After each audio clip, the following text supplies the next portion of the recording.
大家好, 여러분, 안녕하세요. minasan, konnichiwa. Hello everybody. Today is the 10th of November 2024 and this is my second weekly update. Last week's plan, I had listed Chinese. I would do 1 hour of an italki lesson. I did complete that. I also said that I would like to review that lesson notes and turn that into a video. I did not do that. I did record down bits of my lesson that I wanted to share, to make it more interesting. And then I wanted to talk about my lesson, but unfortunately, I did not have the time to do that this week. I might do it next week, but we'll see, right? The stretch goal was to have another lesson with another teacher, which I also did accomplish. So this week I actually had 2 hours of lessons, an hour each with 2 different teachers. And I found that very productive, right? For Korean, an hour of an italki lesson, did it, no problem. Housekeeping of my progress on various material. Yes, I did do that and I will share more in the next few slides. 2 lessons of Pimsleur Korean. I did do level 1, lesson 22 and lesson 23. And my stretch goal was to do additional lessons of Pimsleur or Talk to Me in Korean. I did put this as a tick, but I kind of only started on Pimsleur Korean level 1, lesson 24, just a bit. So, I don't know. It's kind of, but not really, but I guess it counts, right? So for Pimsleur, I'm at level 1, unit 24. Out of 30, I do think I should be able to complete level 1 this month. My Talk to Me in Korean subscription is for the next 1 year. So I should definitely use it. Based on the Talk to Me in Korean test that they have online, I am at their level 4, which I personally feel is low, which is kind of sad, but it is what it is, right? For Talk to Me in Korean, I am halfway through the 30 essential Korean adjectives. It's not to say that I don't know what are these 30 essential Korean adjectives. It's just that I wanted to really systematically go through what I felt were useful and important curriculum that they had. So I'm doing this, right? Which is the essential Korean adjectives. Listen and repeat Korean verbs. I also feel that since it is important, I probably know most of the verbs, but it's okay. I'll just do it anyway. Speak and write, level 2. I am 2/6 out of the way of this module. I would like to complete these 3 modules first before I go on to the review, which will review Talk to Me in Korean's level 1 to level 3. So I feel that I do know the majority of the content in level 1 to level 3, but I feel that if I go through the important modules systematically and just complete them and just at least have a look through of the content and the material, it's gonna be more comprehensive and complete as I go into the higher levels, that I'm not missing any of the fundamental information that I ought to know, right? For Korean, I also have this textbook workbook, right? So there's 59 units and it kind of assumes that you don't really know any Korean. So the first few units are like writing Hangul, right? And it progressively gets harder. I'm at unit 16 now. It's not that I can't proceed any further. It's just I've been lazy, right? So I should actually get on with it and try to finish up and clear this textbook and workbook out of my materials that I want to have on my plate, right? All right. For last week's plan in Japanese, I did way more than 5 episodes of subbed anime, probably closer to 10. Housekeeping in the next slide. Pimsleur Japanese level 1, yes, done. Stretch goals, also yes, right? Which I do feel quite proud of because I managed to get all the way to lesson 7, which means I completed lesson 1 to lesson 6, right? I was actually surprised. I thought that I would know like absolutely everything, but along the way there were certain things that were reclarified to me, which I guess maybe because I wasn't taught very comprehensively, but yeah, I mean, one would imagine that for these sort of fundamental conversations, like very basic conversations, you would learn everything already after attending classes. But surprisingly to me, there was some content that was new to me, which I did find very helpful. Yeah. I also have the Genki level 1 books, which I started maybe the first few lessons, but I'm just gonna stop.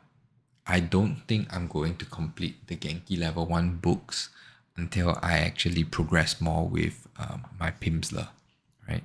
So I think if I can progress and do more of my Pimsleur and refresh and catch up my memory and bring back my abilities to where they were before I stopped formally learning Japanese, I feel that would make my Genki journey more smooth in the sense that I recall everything better.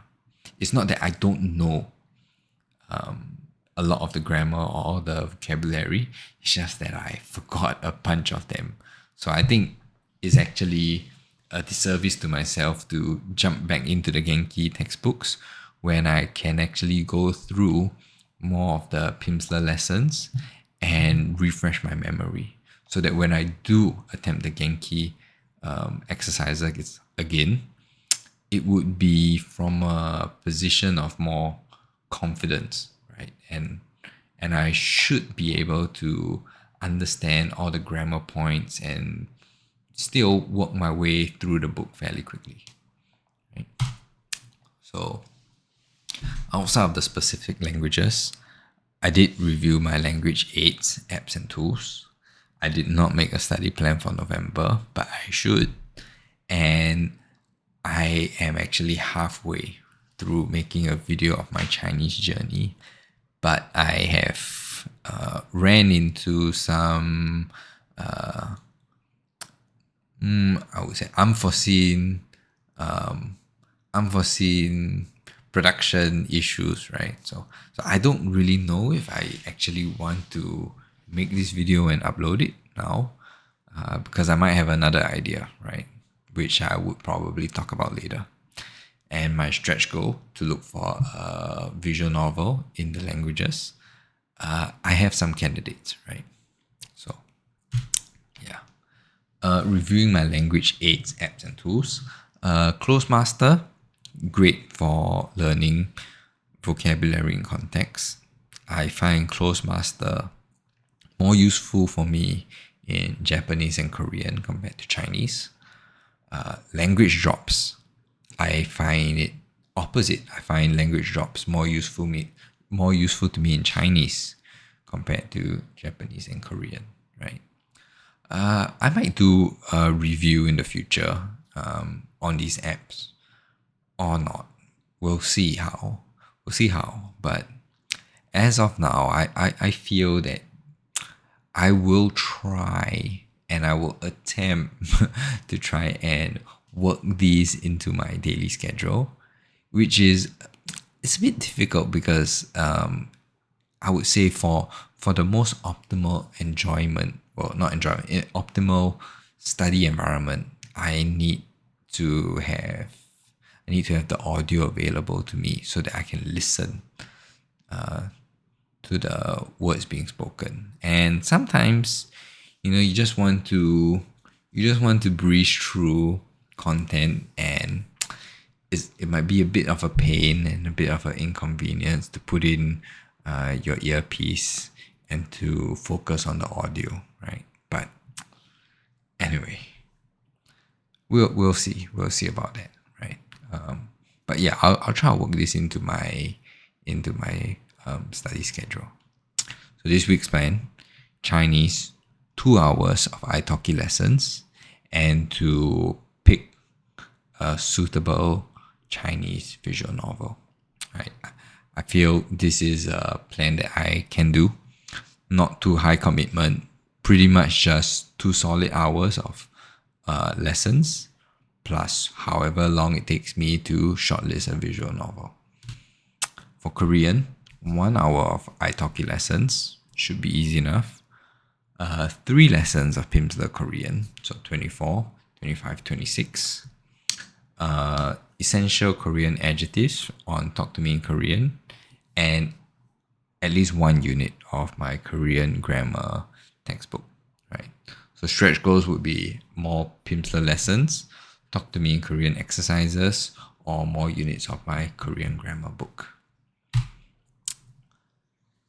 The plan for Japanese this week is at least 5 episodes of anime. I am completely not worried about this. Pretty sure I'm gonna get this done. And more lessons of Pimsleur Japanese, right? So I managed to do 6 units this week, last week. So this week I'm hoping to do at least 4, right? So lessons 7, 8, 9, 10, right? And stretch goal would be more lessons of Pimsleur Japanese, right? Outside of Chinese, Japanese, and Korean would be to make a study plan for the whole of November. And instead of me doing my individual language introductions, I think that I would like to make a video that covers my different levels of abilities across Chinese, Japanese, Korean. But I need to work and think on the presentation outline, like how am I gonna present this as a video, right? So yeah, that's the end of the second weekly update. I actually thought that I managed to do a fair amount of studying this week. This is definitely more than I would achieve than if I didn't have a YouTube channel and recording a YouTube video and uploading the video. And I think this added aspect of accountability is making me a bit more organized and definitely more responsible in keeping to my plan and goals, right? Yeah. So that's the end of the second weekly update. I hope you found it interesting. If not, well, I'm sorry about that. But yeah, thanks for watching, and I'll see you in the next video.